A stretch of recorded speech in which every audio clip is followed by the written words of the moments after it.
मन को मारू पटेक के टूक टूक हो जाए, विष की क्यारी बोए के लूणत क्यों पछताए। कबीरदास जी कहते हैं, जी चाहता है मन को पटक कर ऐसा मारूं कि वह चकनाचूर हो जाए। मन की ही करतूत है ये, जो जीवन की क्यारी में विष के बीज मैंने बो दिए। उन फलों को अब लेना ही होगा, चाहे कितना ही पछताया जाए। पहले तो तुमने ध्यान नहीं रखा और अपने जीवन की क्यारी में नकारात्मक विचारों का विष बो दिया।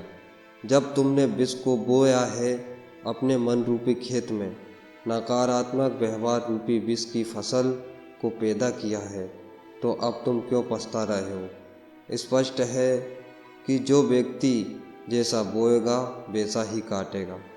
मन रूपी खेत क्या है, जिसमें सकारात्मक और नकारात्मक विचारों को बो दिया जाता है। इसका सच क्या है, इसे समझने के लिए मैं आपको एक कहानी सुनाऊंगा। कहानी को पूरे ध्यान और लगन से सुनिएगा। बहुत साल पहले पुराने भारत में एक बहुत विद्वान धर्म गुरु थे। उनका बहुत बड़ा आश्रम था। आश्रम में लगभग 500 शिष्य थे। गुरुदेव उन्हें आत्मज्ञान की शिक्षा प्रदान करते थे।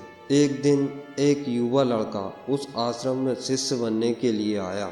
उसने गुरुदेव से मुलाकात की और गुरुदेव से कहा कि मैं अपने आप को पहचानना चाहता हूँ। मैं कौन हूँ, मेरा मन क्या है, मेरे मन में इतने विचार कहाँ से आते हैं और कहाँ जाते हैं, मन की सच्चाई क्या है। मैं सच की तलाश कर रहा हूँ और मैं जानना चाहता हूँ कि मन क्या होता है। गुरुदेव ने उस युवा लड़के की तरफ देखते हुए कहा कि तुम अपने मन को जानना चाहते हो। मन को जानना इतना आसान भी नहीं होता है, परंतु मन को जानने की तीव्र लालसा तुम्हारे अंदर है तो तुम्हें अपना पूरा जीवन मुझे समर्पित करना होगा। और फिर भी ये नहीं कहा जा सकता कि इस जीवन काल में तुम अपने मन को जान पाते हो या नहीं। गुरुदेव ने कहा कि क्या तुम इसके लिए तैयार हो।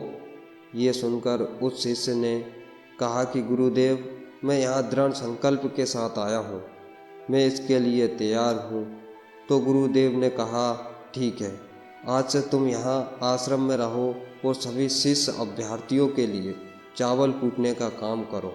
तुम सुबह से लेकर शाम तक चावल कूटने का काम करते रहो। जब तुम थक जाओ तो तुम सोने चले जाओ और फिर उठकर तुम चावल कूटने का काम शुरू कर दो। इस तरह तुम हर सुबह बस यही काम करते रहो।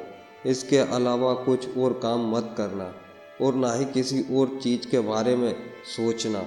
बस इस रास्ते पर चलते रहना और दोबारा मेरे पास मत आना, और कभी ज़रूरत पड़ने पर मैं खुद तुम्हारे पास आऊँगा। उस लड़के ने गुरुदेव का आदेश मानते हुए चावल कूटना शुरू कर दिया। उस आश्रम में 500 शिष्य थे, तो उन सबके लिए बहुत भोजन बनाने की आवश्यकता पड़ती थी, और वह लड़का रोज़ सुबह जल्दी उठकर चावल कूटना शुरू कर देता और देर रात तक चावल कूटता रहता, और फिर थककर उसी कमरे में सो जाता जहां वह चावल कूटता था। और वह किसी से बात भी नहीं करता था और ना ही कोई उसके पास बात करने जाता।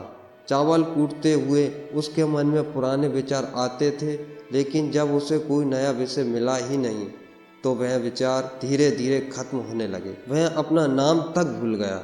वह हमेशा चुप रहता और किसी से बात भी नहीं करता और विचारहीन अवस्था में चावल कूटता रहता।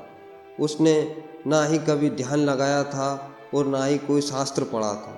आश्रम के बाकी शिष्य उसे मूर्ख समझते थे और ऐसा करते हुए 10 साल बीत गए। 10 साल बाद एक दिन गुरुदेव ने घोषणा की, मुझे अपना उत्तराधिकारी चुनना है। अब मेरा आखिरी समय आ गया है। जो मेरे बाद इस आश्रम का उत्तराधिकारी होगा, इसलिए मेरा कोई भी शिष्य जिसे लगता है उसे जीवन से साक्षात्कार हो गया है, उसने मन और विचारों को जान लिया है, जो आज रात इस बरगद के पेड़ पर रखे बोर्ड पर कुछ पंक्तियां लिखे, जिसमें उसके जीवन का सारा अनुभव समाया हो। बहुत से शिष्यों ने अपना अनुभव लिखने का सोचा, लेकिन आश्रम के एक प्रमुख शिष्य ने वहां जाकर कुछ पंक्तियां लिखी। वह शास्त्रार्थ में निपुण था, उसे शास्त्र और ग्रंथों का बहुत ज्ञान था। सभी शिष्यों को लगता था कि वह उत्तराधिकारी बन जाएगा। उसने लिखा था कि मन एक दर्पण की तरह है, जिस पर विचारों और इच्छाओं की धूल की परत जमा होती है। इस धूल की परत को हटाने के लिए ही ध्यान है। जो इस ध्यान से धूल की परत को हटा लेता है, उसका मन का दर्पण साफ हो जाता है, वह मोक्ष को पा लेता है। अगली सुबह का है वह सही है या नहीं, क्योंकि उसे आत्म साक्षात्कार नहीं हुआ था। और गुरुजी ने इन पंक्तियों को खारिज कर दी। ये देखकर सब हैरान रह गए। पूरे आश्रम में ये घटना चर्चा का विषय बन गई। इस विषय पर चर्चा करते हुए दो शिष्य वहाँ से गुजर रहे थे जहाँ वो एक शिष्य चावल कूटता था। वह 10 साल पहले इस आश्रम में आया था। उन दोनों शिष्यों की चर्चा सुनकर वहाँ धीरे से हंस पड़ा। उन दोनों शिष्यों ने उसे देखा और पूछा कि तुम हंस क्यों रहे हो, क्योंकि उन दोनों के सामने तो वह बहुत तुच्छ शिष्य था। उन्होंने उसे कभी ना तो ध्यान करते देखा था और ना ही शास्त्र पढ़ते हो। हर कोई उसे मूर्ख समझता था, क्योंकि उसे बस चावल कूटना आता था। और उस आश्रम में बहुत बड़े बड़े विद्वान थे, लेकिन उसे उस आश्रम में किसी से कोई मतलब नहीं था। और उसे हंसता हुआ देखकर वह दोनों शिष्य हैरान हो गए। उन्होंने फिर उससे पूछा कि तुम हंसे क्यों? वह बोला, मैं इसलिए हंसा क्योंकि गुरुजी सही कह रहे हैं, ये सब पंक्तियाँ कचरा है, इन पंक्तियों का कोई मूल्य नहीं है। और वह दोनों शिष्य चौंक गए। उन्होंने उससे पूछा कि तुम ऐसी पंक्तियाँ लिख सकते हो जो उनसे श्रेष्ठ हो? उसने कहा, नहीं, मैं तो अनपढ़ हूँ, पर हाँ, मैं बोल सकता हूँ। अगर तुम चाहो तो उन पंक्तियों को लिख सकते हो, तो मैं तुम्हारे साथ चलने को तैयार हूँ। उन दोनों शिष्यों ने कहा, ठीक है।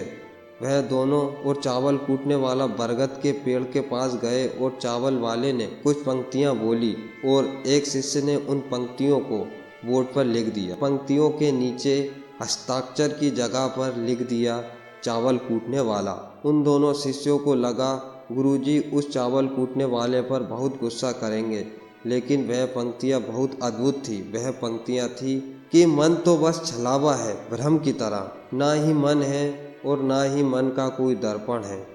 और जब मन ही नहीं है तो मन का दर्पण कहाँ होगा, धूल की परत कहाँ ठहरेगी। जो ये समझ गया वह सच जान गया। जब गुरुजी ने इन पंक्तियों को देखा तो वह आधी रात को उठे और उस शिष्य चावल कूटने वाले के पास गए। वह सो रहा था। गुरुजी ने उसे जगाया। ये लो मेरा दंड और इसका अधिकार, और मेरे वस्त्र ले लो। आज से तुम मेरे उत्तराधिकारी हो, लेकिन इस आश्रम को छोड़कर दूर चले जाओ, क्योंकि इस आश्रम में बहुत सारे विद्वान हैं जो खुद को तुमसे श्रेष्ठ मानते हैं। वो तुम्हें मार देंगे, क्योंकि वो सब इस बात को स्वीकार नहीं कर पाएंगे कि एक साधारण सा चावल कूटने वाला उनसे ज़्यादा विद्वान निकला। तुम्हें वह सारा ज्ञान हो गया है जो मुझे है, और तुम्हें यह ज्ञान चावल कूटते कूटते हुआ है। और मुझे पता है तुम जहाँ भी जाओगे लोग तुम्हारे पास आने लगेंगे, क्योंकि जब सूर्य उदय होता है तो उसका प्रकाश चारों तरफ फैलने लगता है। उसने अपने गुरु के पैर छुए और कहा, गुरुदेव, आप मेरे साथ हैं।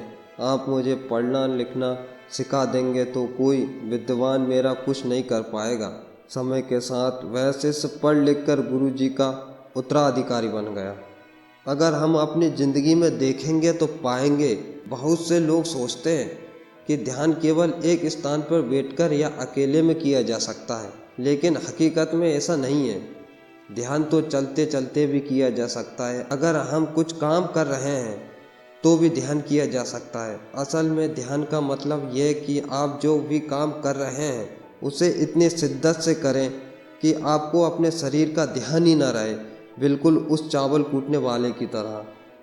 ये चावल कूटने में इतना मगन हो गया कि उसे खुद का ही ख्याल नहीं रहा। चावल कूटते कूटते ही उसने आत्म साक्षात्कार प्राप्त कर लिया। इसी तरह ध्यान का अर्थ है हमेशा वर्तमान में रहना, कुछ नहीं सोचना, बस अपने काम में मगन रहना।